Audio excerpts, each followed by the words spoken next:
Mesdames et messieurs, bonsoir et bienvenue.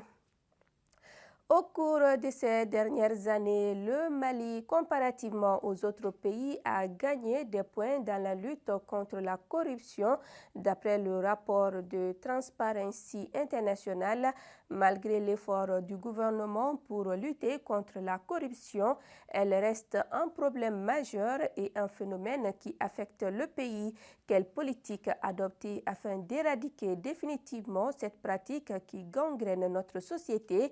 Mohamed Konaté nous donne des éléments de réponse dans ce reportage.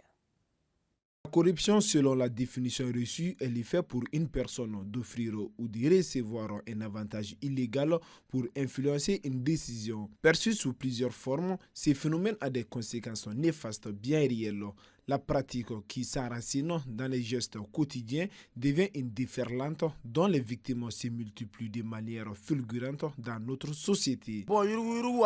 Nous les jeunes sommes l'avenir du pays et c'est sur nous que la corruption a plus d'impact négatif. Aujourd'hui, voir que l'État arrive à combattre ce phénomène ne peut qu'être une bonne chose. Nous en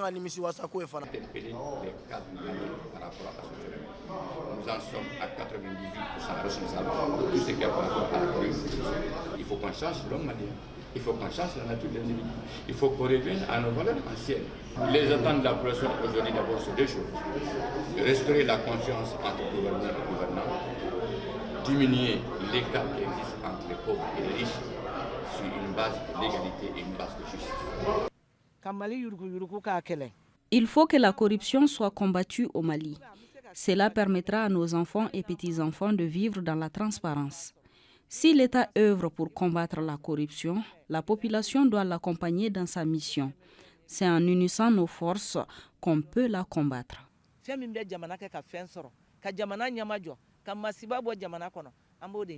Le gouvernement doit tout faire pour renforcer les salaires.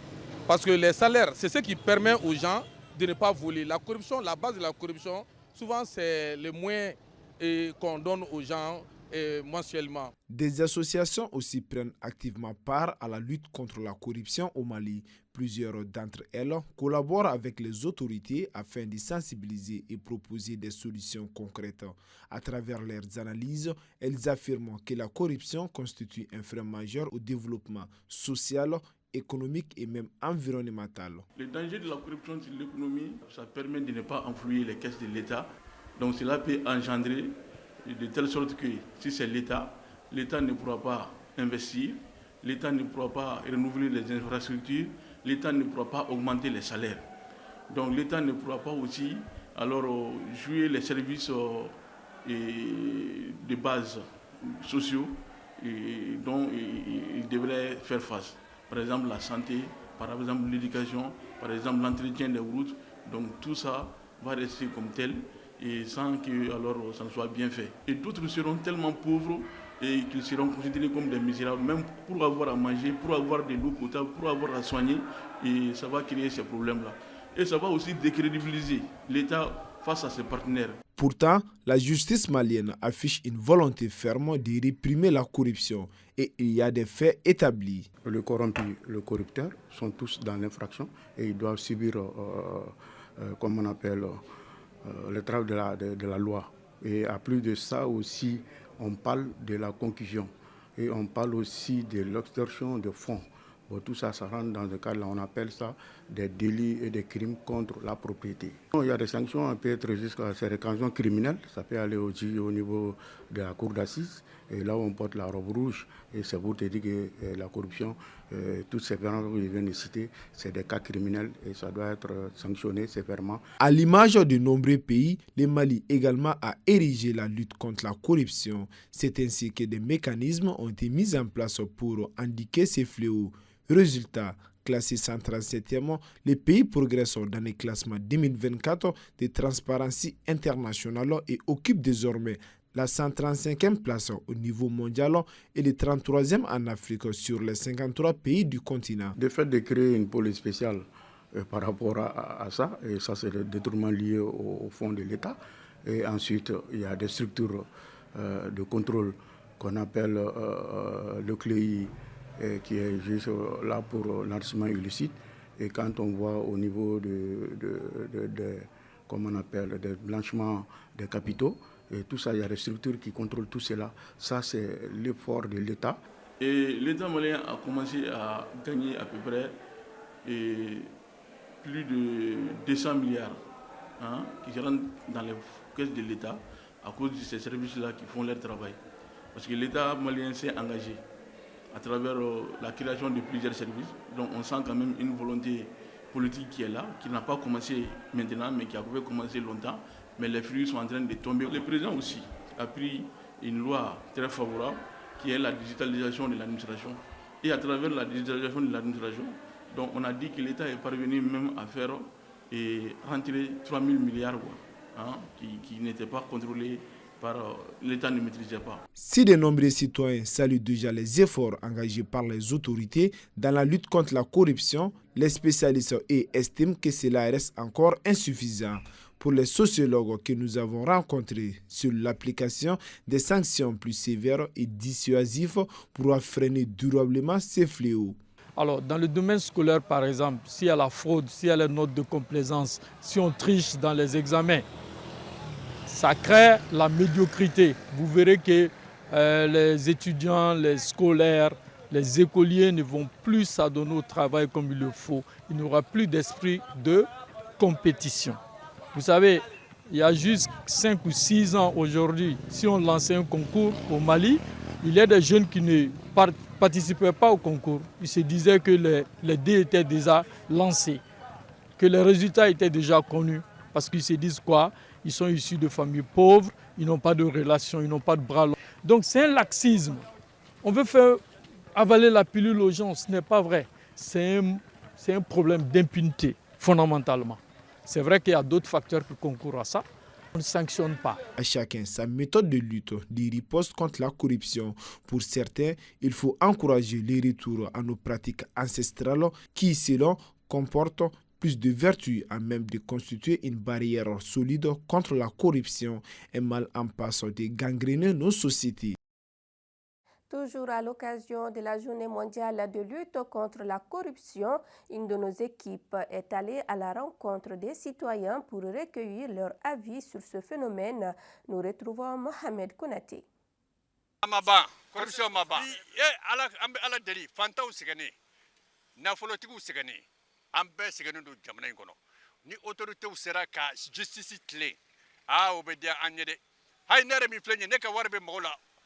Mase ka sɔrɔ n'i ye fɛn o fɛn ɲininka ka taa sariya sira fɛ i t'i sago sɔrɔ a bɛ kɛlɛ ni an yɛrɛ bɛɛ jɛra ni a ko ye a bɛ kɛlɛ ni o de ye an bɛɛ lajɛlen. Bɔ yurugu a bonyara kojugu an bɛ dugawu de kɛ ala ka hakili ɲuman di yurugu kɛlaw ma pour que jamana bɛ se ka taa ɲɛ fɔ yurugu ka dabila. A yurugu teliya b'a la bon i man ka fɛn mun sɔrɔ i b'a ɲinina k'o sɔrɔ ni yurugu ye. Dugukolo yurugu yɛrɛ de ye yurugu b'a la ba ye yɔrɔ dugukolo yurugu tɛ se ka kɛ tant que mun b'a papier dilan o tɛ yurugu la kɛ wa nkalon ni ala y'a hakili ɲuman d'o ma k'a fɔ don dɔ la ni n tɛ nin place la dɔ fana bɛ se ka n ta taraki. N'a sera ka kɛlɛ kɔni ka d'an ye mais tiɲɛ yɛrɛ la là où nous sommes est ce que dɔ bɛ ka bɔ la comme circulation na an bɛ fɛn caman ye mais u ka sanction bila ta dɔrɔn décision mun mana ta u ka appliquer parce que plus généralement an bɛ décision baw ta mais appliquer de man nɔgɔn ni sariya bolila sira ɲuman kan donc yurugu bɛ kɛlɛ. Au Mali, la corruption, je pense que c'est toujours continuel, mais il y a beaucoup d'améliorations par rapport au précédent. La cause de la corruption, bon, parce que chacun veut avoir tout en un seul coup, veut être riche en un seul coup, et sans pour autant fournir d'efforts et sans pour autant passer par les procédures qu'il faut. Bon, de ce fait, moi je pense qu'on doit être honnête. Les donneurs et les receveurs sont tous pareils par rapport à la corruption. Je pense que quand on pense aux conséquences, on doit faire attention à ce qu'on fait. Autre titre de cette édition, les bonnes pratiques de cybersécurité et la protection des données à caractère personnel. C'est le thème de la deuxième formation offerte par le projet citoyen 2.0 de Women Tech Mali. avec l'appui du FAMOC 2 et l'accompagnement de l'APDP. Ils sont 35 hommes de médias et acteurs de la société civile qui participent à cette formation. Aminata Amadoula pour les détails.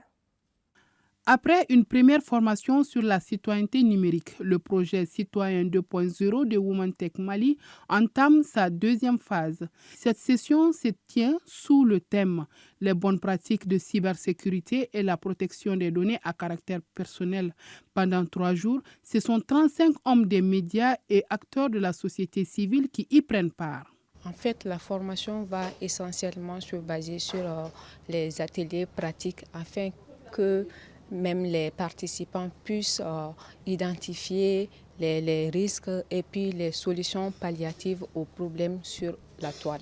Et puis aussi, on veut vraiment que cette initiative soit continuelle. Comment? C'est d'abord mettre en place des activités et avec ses participants et d'autres activités dans le cadre même de ce projet. Le FAMOC soutient cette initiative parce qu'elle s'aligne parfaitement avec les 33 du FAMOC, qui est de favoriser l'accès aux informations fiables et critiques.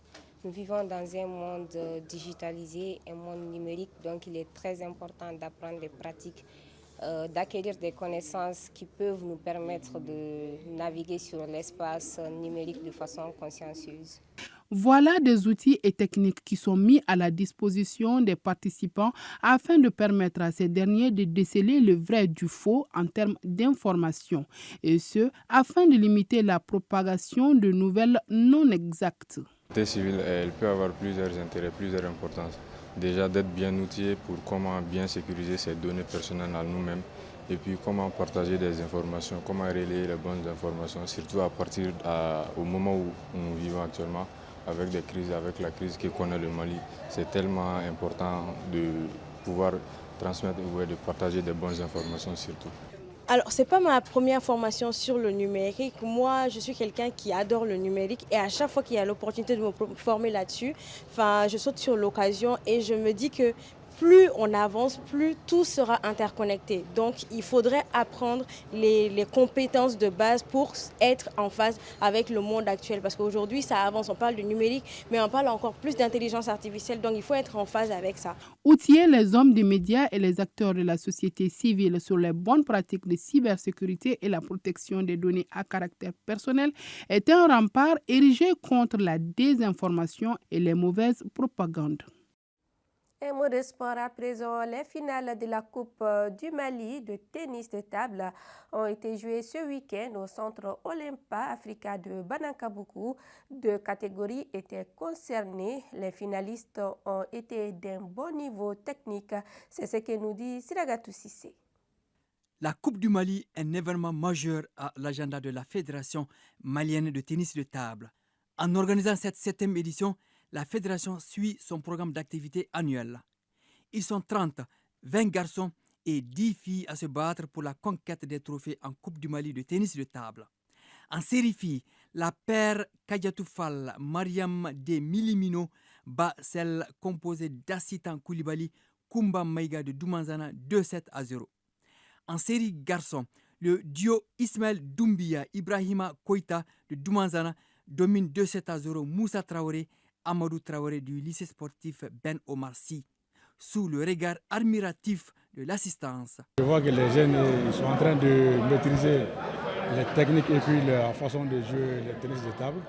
Ça, c'est quelque chose qui nous motive beaucoup à faire de notre mieux pour que le tennis de table malien puisse se porter de mieux en mieux. On a assisté à de très belles finales, ce qui montre à suffisance que la Fédération malienne de tennis de table là-bas a un travail énorme. Et ce qui m'a surtout impressionné, c'est l'âge des athlètes. Pour la plupart, on voit que c'est pratiquement des enfants. Et donc ça veut dire que cette fédération a de beaux jours devant elle. Donc je peux les assurer que l'accompagnement du département ne fera pas de défaut. Cette Coupe du Mali de tennis de table a été un succès. Ça s'est bien déroulé. Bon, il y a eu une finale qui était bien serrée entre les enfants. Parce que pour la Coupe du Mali, il n'y a pas de catégorie. Toutes les équipes étaient ensemble, combinées depuis le matin 9h jusqu'à ce soir à 16h. Dans l'ensemble, ça s'est bien passé, le niveau était bon. On attend prochainement pour clôturer l'année avec le championnat national. Le championnat national, c'est programmé pour le 27. Des cadeaux à celles et ceux classés 3e, 2e et 1er dans chaque catégorie ont été remis à tous les récipiendaires. Et c'est ce qui met